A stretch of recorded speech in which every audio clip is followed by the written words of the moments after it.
UnsignedCast, the podcast about unsigned rappers that never made it. All the crazy stories you never heard, all from the rappers themselves. My first episode is actually with a longtime friend, co-worker, rapper, goes by Stretch Armstrong, WOAH, DET WOAH. He's even had some other rap names which we'll get into. We're going to get right into it, explain his story, and here we go. What's going on, man? What's happening? What's happening? So, yeah, we're just going to get right into this.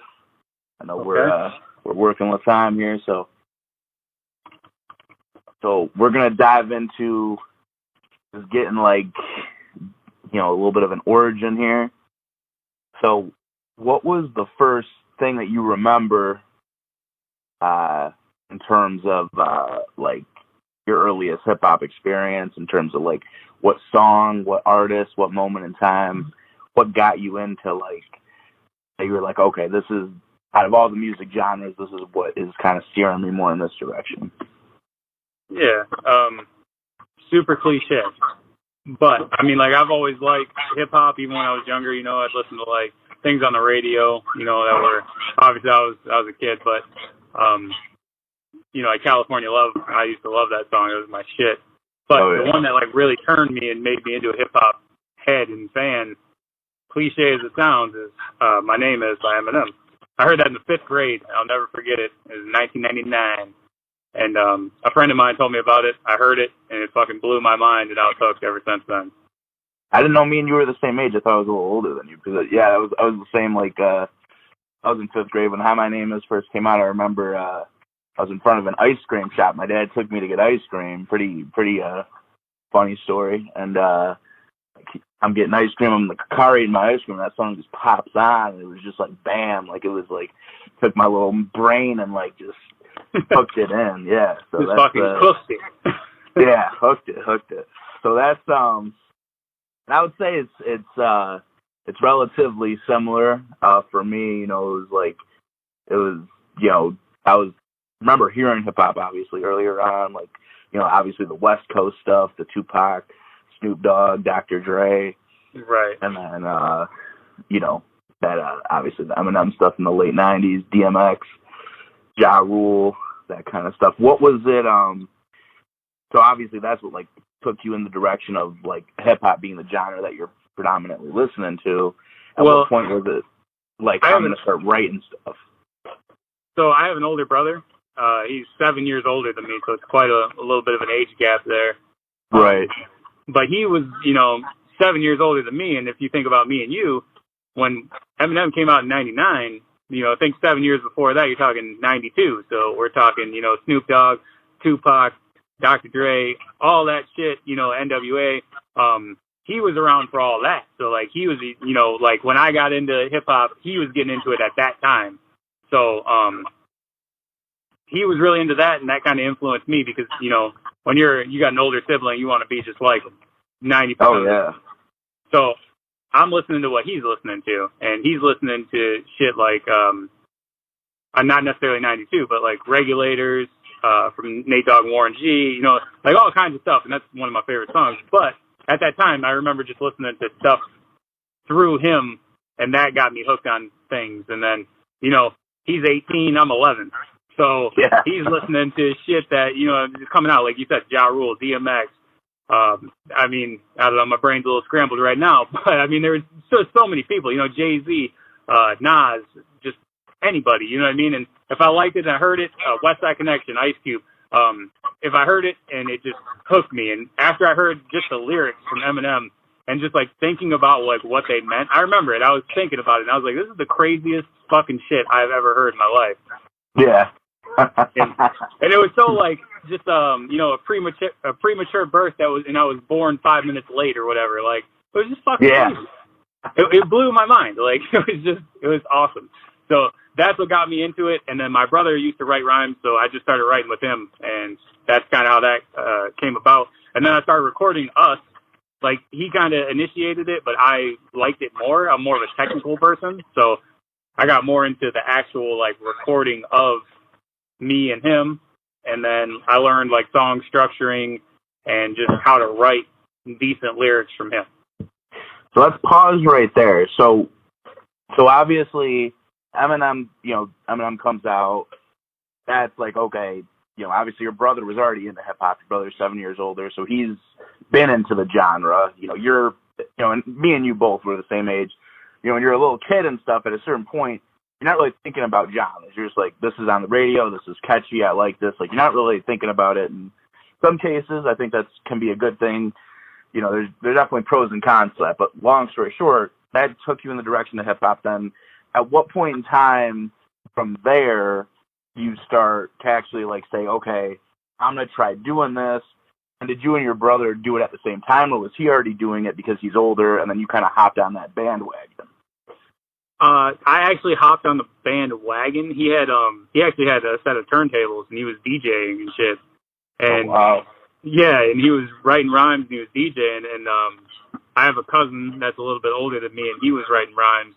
And me and him, like I said, he's only a year or two older than me, so we were real tight. And so since he was just a little bit older than me, I mean, if you think about it, around that time, I was like 11, 12. That means he was 13, 14, and that's like a critical age of where you can get really carried away in things, And so he was real into it, and then like we would hang out all the time. So if he was into it, my brother was into it, then I mean, it just made sense that I would also be into it as well. And I don't know, we would get together, we'd fucking throw on beats. Like at that point, I wasn't making beats, so we would just throw on beats or listen to records that we liked, and we would write to those records and just mimic them basically. And it was just inspiring at the time. Like, it's just so, powerful. Like, everybody knows it can be. Yeah.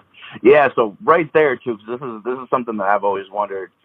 So like my transformation into being a rapper from not a rapper, the first thing was like, I remember it was like the year 2000. So Marshall Mathers LP is out.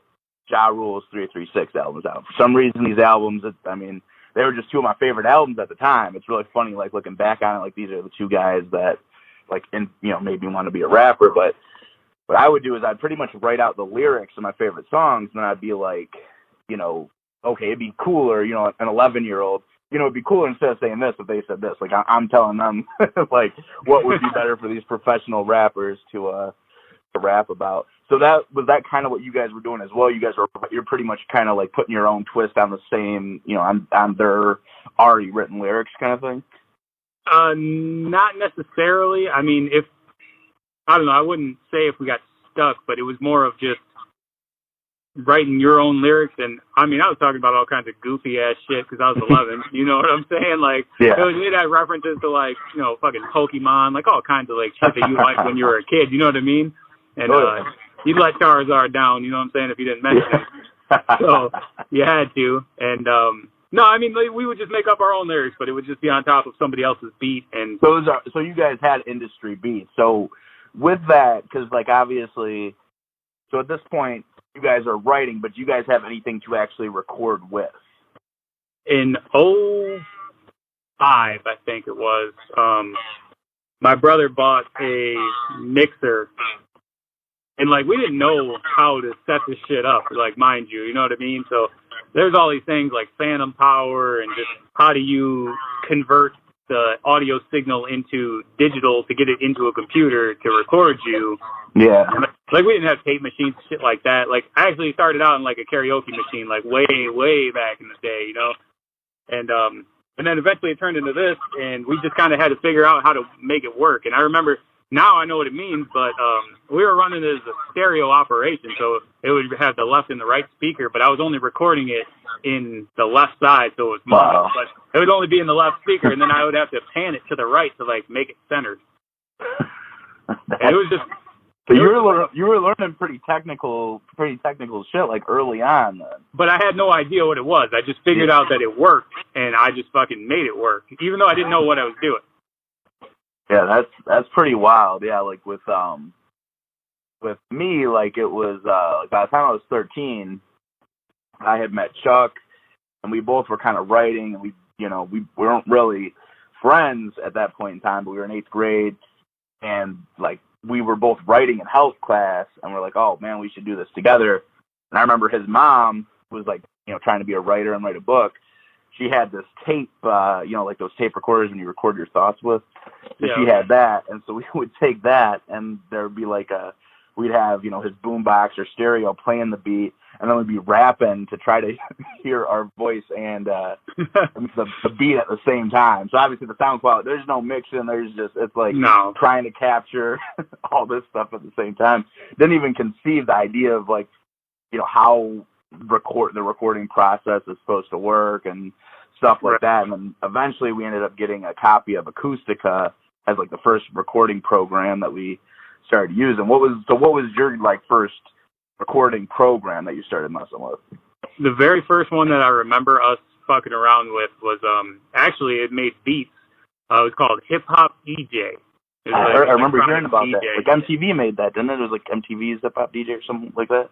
You know what? I honestly don't even know how it came about. I just remember that we had it, and they had loops, like they had drum loops and percussion loops and instrument, like not one shots, but like a loop of an instrument. It was, basically like a melody that was already, you could stretch out to make any time or whatever. And we would make our own beats. They were like break beats. It's some shit you would like break dance to, you know what I'm saying? And we would fucking write our songs to those eventually. I mean, it kind of evolved to that in like 2005. So that was like a year or so later.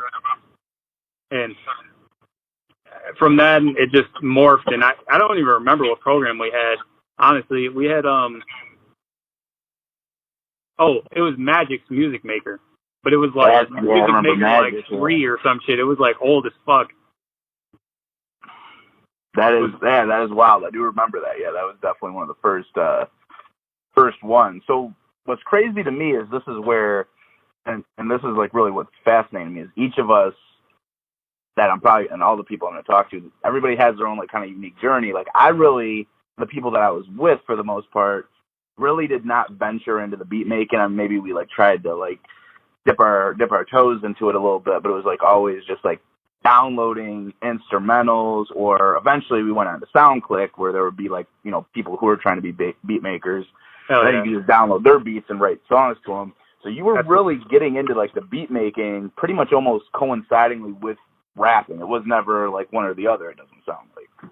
So we started off doing just the rap. Then we did the hip-hop EJ. We fucked with the beats for a little bit.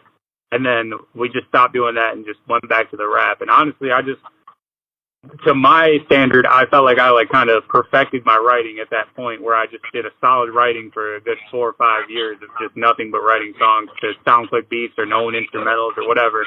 Yeah. Not really working on like actually recording myself. Well, I was recording myself, but I wasn't working on learning how to mix or learning how to make my shit sound better or working on structuring. I was literally just working on writing. I wanted to have, crazy punchlines. I wanted to have this, I wanted to have that. So I was just studying other people and just trying to figure out how did he do this? Like, you know what I mean? Like how that flow, like how did he do that flow? And let me try and figure it out. So I didn't get back into the beats until like later in probably 2013, 14, I think is when I started like really trying to do the beats. And it took me forever to figure it out, honestly. Yeah. Now, so 2005 comes around. So 2005, this is where, like, are you saying that you're kind of starting to take this serious more? Like, okay, I'm trying to really write, trying to be a rapper, and you're starting to record. At what point are you, like, working on your first project as you would consider your first project? So I put out a couple projects when I was in high school, but they obviously weren't any good. But, I mean, I always wanted to be a rapper. Like, that was just, like, the coolest shit to me. And the fact that it was something I was so passionate about, I loved it so much. I was like, man, if I could just do this. Yeah. If you do what you love, you never work a day in your life, they say. So, yeah, I was very, like, passionate about it in high school. And I put out a couple projects, and it worked out well. I had a nice little marketing strategy where I made a diss song about all of our teachers at our high school. And that's pretty good. Obviously, everybody would probably jump on that bandwagon, and that's kind of what happened. Everybody liked it a lot, even though it wasn't good. I'll be the first to admit it really was not that good. But it was a hell of a marketing strategy there to do that, and I did it. It worked. But again, I didn't really know what the fuck I was doing at that time. All I knew was I was just trying to, you know, write some stuff that was crazy, and I was just doing that. Yeah, no, and definitely, yeah. And I feel like I had kind of a similar thing where in high school I was putting out a couple projects. Obviously, there's definitely some questionable pieces of work, but you know, I was rapping about like stuff that was actually going on in high school, so it got like it was kind of a similar thing. I wasn't rapping necessarily all about the teachers. There might have been a couple little bars here and there, but it was just kind of about actual students there. And so that was kind of like my whole thing. It's like, yeah, if you rap about people, they're like, yeah, of course they're going to want it, you know? And and I remember the principal at the time came up to me and he was like, yeah, you know, we'd like you to perform. All you got to do is just clean up the lyrics. And I was like, you know, trying to be a pretend tough guy. Like, no, I'm not going to do that. But really, I was just way too scared to perform like in front of my high school at that point in time. Like just thinking about that is pretty crazy, you know? For sure.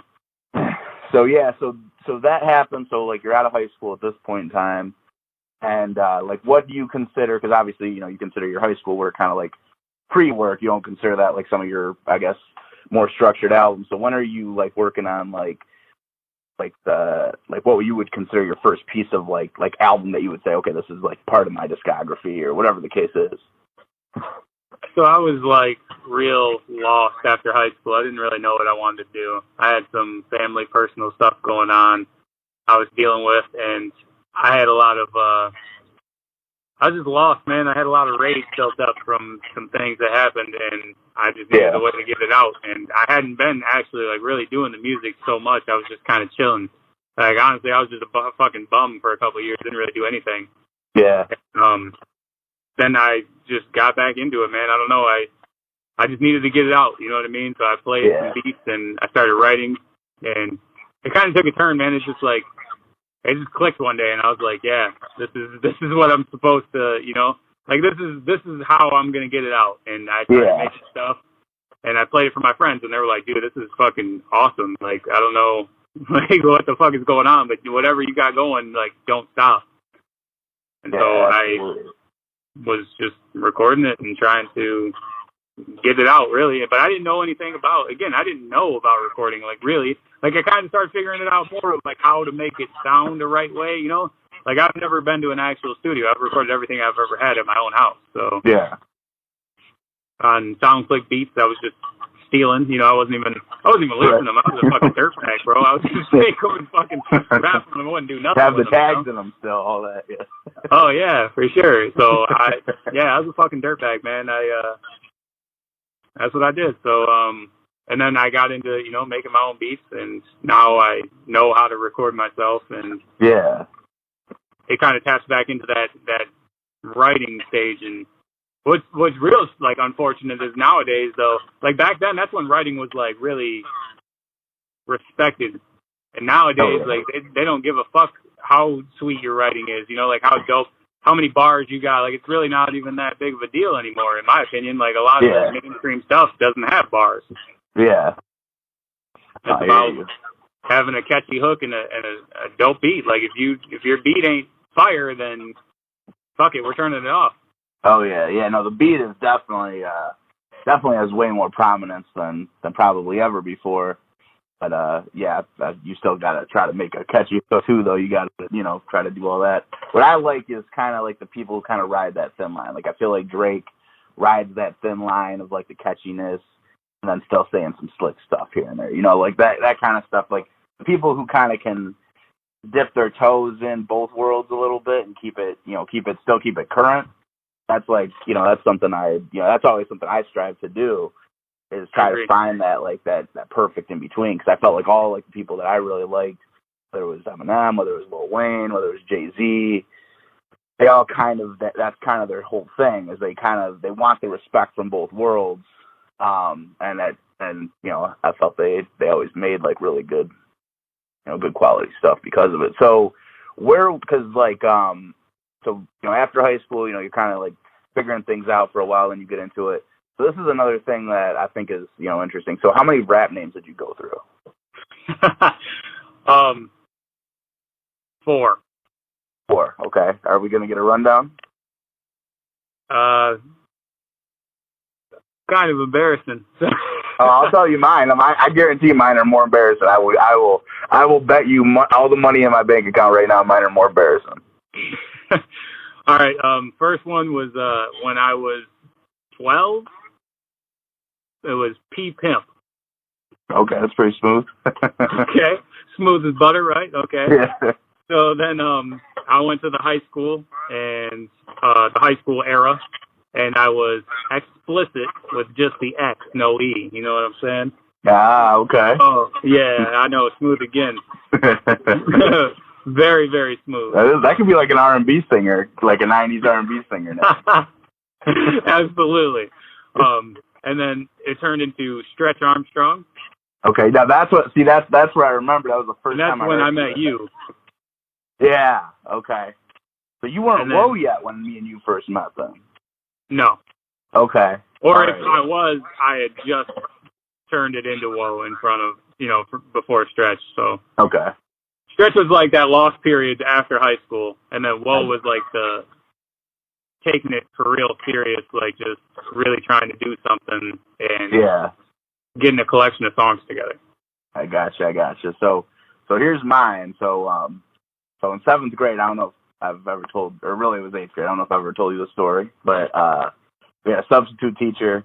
I got I had a little erection. I thought she was pretty attractive, and I'm wearing sweatpants at the time. I'm trying to put it down. I'm trying to like I'm fighting against it. And she thinks I'm stealing art supplies. She was substituting for art class. She's like, what are you stealing? I'm like, I'm not stealing anything. She's like, get up in front of the class. Show me you're not stealing anything. So I got to get up in front of the class, bro. Full mass. Just like in sweatpants.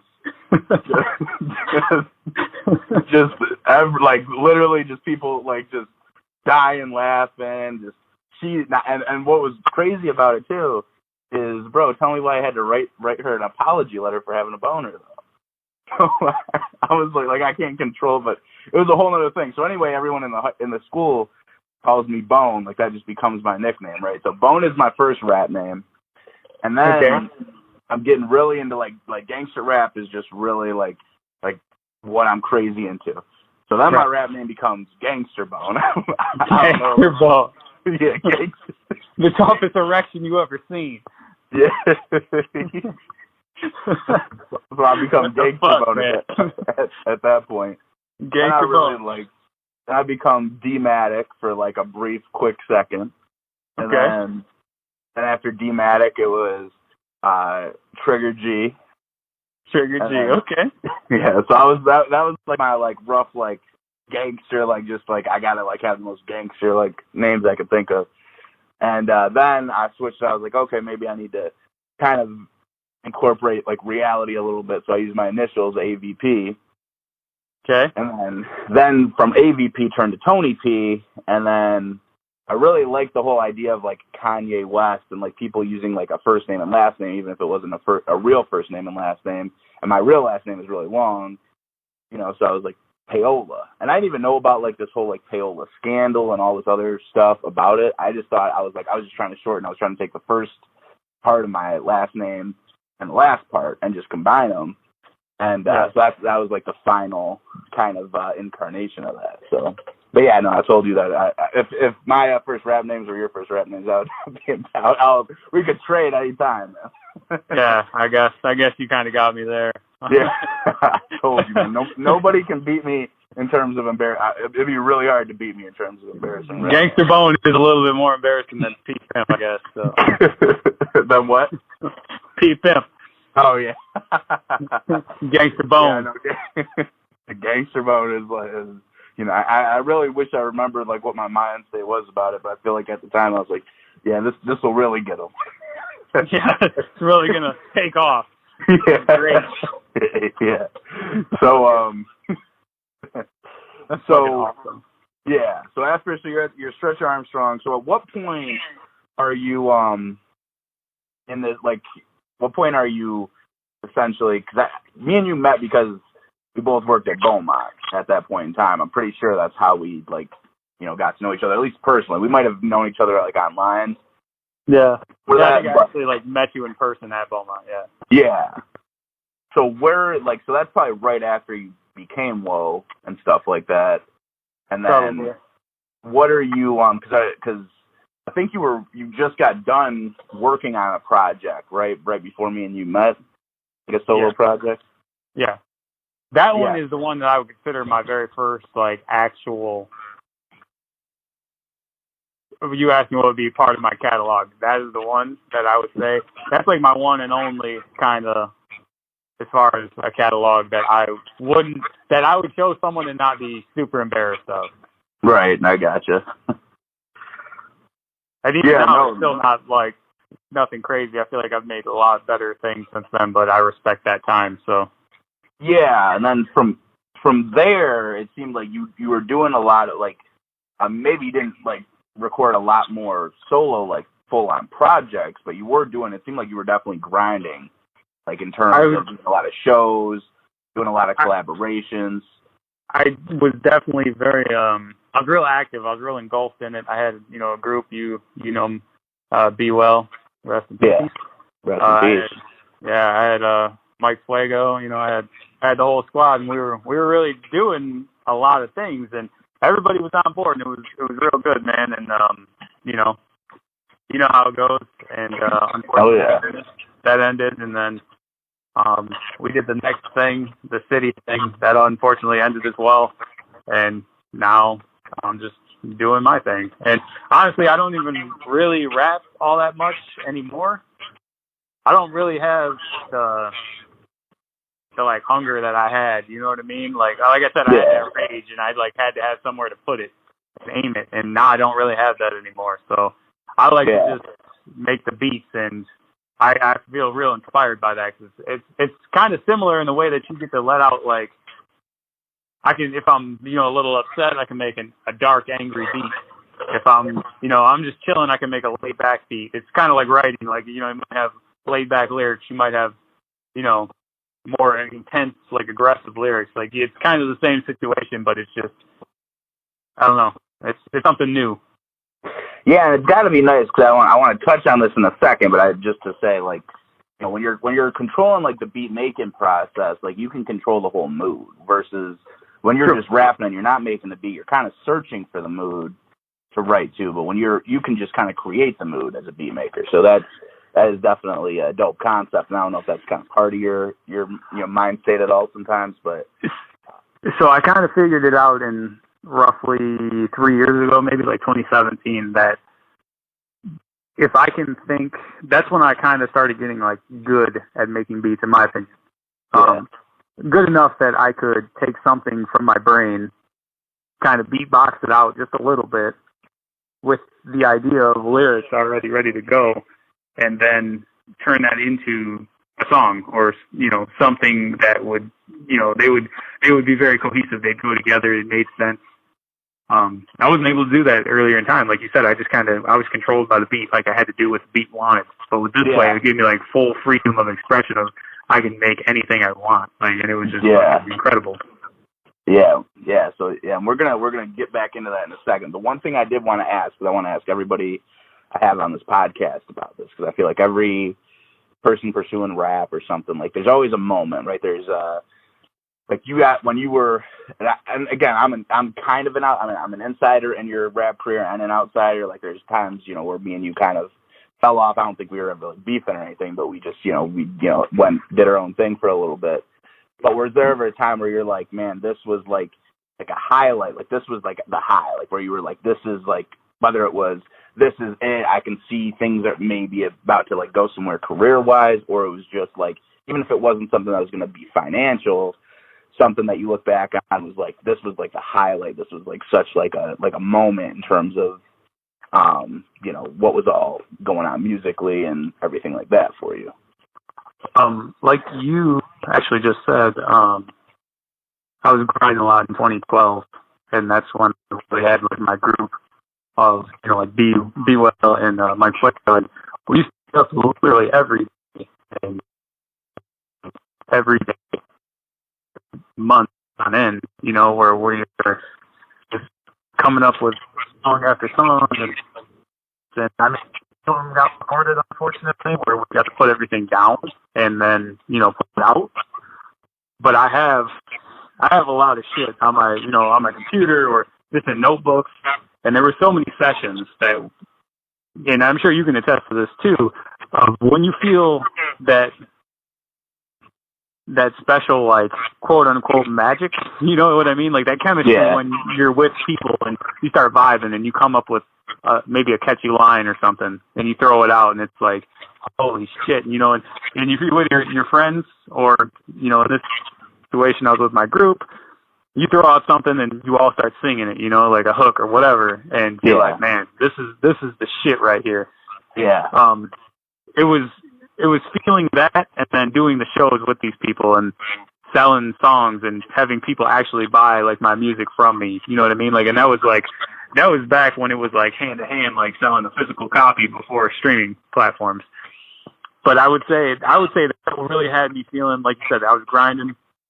That was like the pinnacle for me, where I was like, man, this is actually something I could do in a reality. We're getting into making videos, recording, making beats, doing all that stuff. And it was like there was nothing we couldn't do at that point. It was like, you don't felt unstoppable, you know? Yeah. And no, absolutely. That's it. It was like we had everything covered, you know what I mean? Like every aspect of it. In reality, you know, looking back, like there was a lot of things we didn't know about, you know, businesses, just working relationships and things like that. And, you know, so there's other things that needed to be looked at, but at that time, that's how I personally felt. And I think that everybody else felt like that too. And so that to me would be the height. Absolutely. Now, and obviously we don't have to, give me a time frame, like how much longer you got, because there's something else I want to kind of ask, but, you know, obviously. I got maybe another like 7 minutes, maybe. I got to fill out a bunch of stuff. Yeah, I feel like we could crunch 7. So obviously, and you know, we don't gotta drop names if we don't need to drop names. You know, that's totally cool. But obviously, you know, we've all had our rap groups, and then those rap groups fall apart. Obviously, in your case, there was some tragedy. There was some just interpersonal conflicts. So like when that happened, because obviously, you know, what you just described, that was the high, right? That was like, oh man, we're unstoppable. And then things start to like deteriorate. Like, did that get you? Like, how did you deal with that? Like, so it didn't really affect me 100% until a few years after that. At that time, I was kind of, I don't know, I'm not really sure how to put it, but I was kind of, I wasn't glad about it. Like, I wasn't like happy that it happened, but I had like this sense of freedom. You know what I mean? Like at the same time, I'm going to college. You know, I'm in school at that time. I'm working full time at that time, so I'm doing all this stuff in my free time. You know, I had a girlfriend at the time, so you know, I had like a personal life on the side. I was also trying to maintain, and so it just felt like there was so much less on my plate at that point that it was not a good thing, but it was almost like, oh man, I can breathe for a second. Yeah, no, I hear you. And then a couple of years go by, and it's like, man, I really miss that. Like that was so good, you know? Yeah. And then the tragedy comes that you know of, losing Be Well, and he was the only thing I had from that era that I was still, you know, in association with. And to lose that, it was like I lost, you know, pretty much everything from the high of my point in there. So it just, you know, I hate to like bring down the mood, but like it's the truth. Like it just took away so much that it just kind of took the wind out your sails, you know? It kills the steam. Yeah, and from the outside of that, like, because obviously, you know, I was not super. I was like, it's like Redman and the Wu-Tang Clan. Like I was kind of like involved, but I wasn't like part of that circle. So I did see that though. When he did pass, it did seem like that's when musically, like you did start kind of getting away from the writing, and you were kind of going in a new direction. And and like how you put it, just because he was kind of the last thing you had from that era, it just kind of felt like you maybe didn't have any reason to continue going on that route. Is that kind of a fair assessment in that? I would say that's 100% accurate. And yeah, you know, it like I said, I came up with my brother, my cousin. I have this guy who was, you know, just a year or two older than me, and it almost like reminded me of that time when I was divorced with my cousin. You know, it was almost like that. Yeah, that makes sense. Yeah, and then that all ended, obviously. Relationship again. Right, and then that just stops, and just abruptly too. Like there's no warning at all. It just stops one day, and like you just can't do it again. Yeah. Oh man, that's. And it's just like, well, fuck. Like, what do I do now? You know, like. Yeah. So, and then to keep doing that same style, you know, it just, I don't know, it didn't feel right. Like it's not that I couldn't do it. I feel like I could, but it would never be the same. Yeah. No, I hear you. 100%. So. I said, all right, well, let me try and go in a different direction. Let me try over here now because I've never done this. Yeah, yeah, and that's when you probably went full throttle with the beat making. It seems like, right? Well, there was actually one other incident I won't really mention 100%, but I had someone who didn't force me, but it just kind of fueled me to want to up my game and elevate to a new level with me. And so I did, and I really focused on what I was doing and learning what I needed to do to make my stuff better. Now, was this a person that you maybe had some ill feelings towards, or maybe good feelings towards? And that was it good inspiration or negative inspiration? Because both can be fuel, right? It was like I took that negative and turned it into a positive. That's always a good thing. So this brings us to really where you're at now, which is something that's just like, you know, me and you have been talking when you've been telling me that you've been doing this and showing me kind of the stuff that you're doing, where people are literally just sending you voice memos. And a lot of times these voice memos that are song ideas aren't even structured in an order that they're thinking they'll be. You'll actually edit these things down and make it sound like these people recorded in, like, you know, in a studio, or even if it's not a real studio, you know what I'm talking about, an actual recording situation. And then you're building a beat around them and this whole production, like that. Like, get into that for me. Like, what was the beginning phase of that? So this concept is a new one. I'll say that I didn't like pioneer this by any means. Shout out to Nick Mira and Internet Money. I actually seen a guy named Nick Mira who's a producer. He produced for Juice WRLD, all kinds of artists right now, like Post Malone. He's produced for a lot of people, but he does a lot of live streaming on YouTube.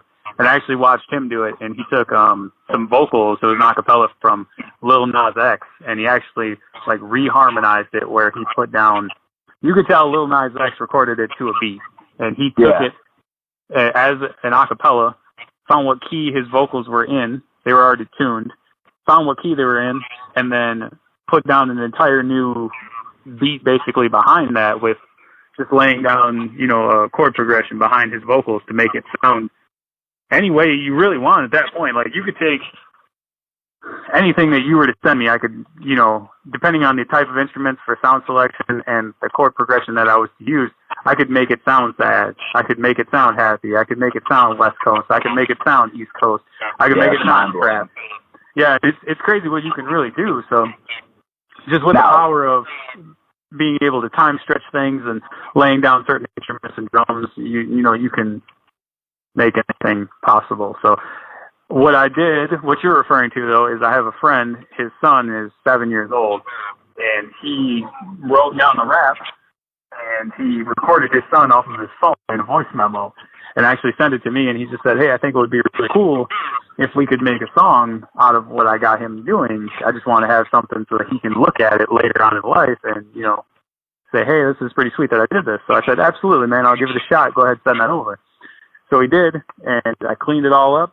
I put a beat behind it. You've heard it. He actually put it out just today. Yeah, he with did. A visual. And why don't you give the name drop so people know? Yeah. So his YouTube channel is Brad of All Trades. He does celebrity encounters. He has at least 100 videos of him just meeting random celebrities, playing games with them. All kinds of celebrities, Mick Foley, Thomas Ian Nicholas, I'm sorry, I said that backwards, the guy from American Pie and Rookie of the Year, Jake the Snake Roberts. There's all kinds of people that he has on there that he's met, and he has visual, you know, he has a video of him, you know, encountering these people, or, you know, doing something with them. He's interacting with them in some way, shape, or form, whether he's interviewing them or playing a game or whatever. So we did this song. He recorded he shot a music video to the song, and then just dropped that today, so go check that out at Brad of All Trades on YouTube. Yes, sir, and it's called COVID-19, right? COVID-19 rap. It's a 7-year-old. He doesn't even have his front teeth yet. Yeah. But he's killing it. It actually got reviewed today by a big YouTube producer named Busyworks Beats, who does live song feedback. And we sent that song in today and got it reviewed.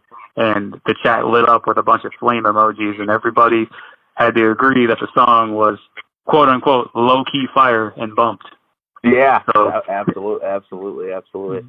So that was definitely a huge thing. I mean, I didn't even expect the video to drop so quick, and so that really was your first incarnation, and this is already where it's at. It's already, we already got this video out there. We already are getting feedback.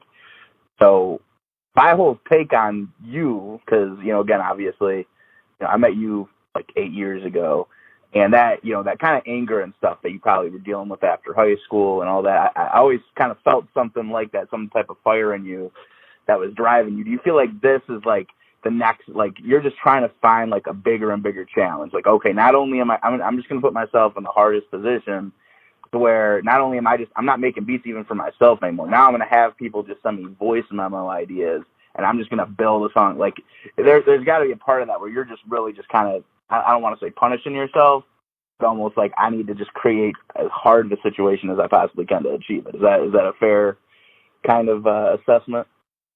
I don't know. I would just say that I'm a very technical person, so I just dive deep into whatever I'm doing, Yeah. And if I'm writing, I'm going to try and have the most technical multisyllabics and just the craziest flow that I could possibly do isn't easy. You know what I mean? Like I don't take like the easy way out, generally speaking. I have had songs that have been easy, but that was more trying to master that style where there's a technicality in getting a certain sound. You know what I mean? Like you can't just make a, whatever. And I mean, some people can, but for me, it was like a challenge. Okay, can I make a song that sounds like a radio record that sounds similar to this?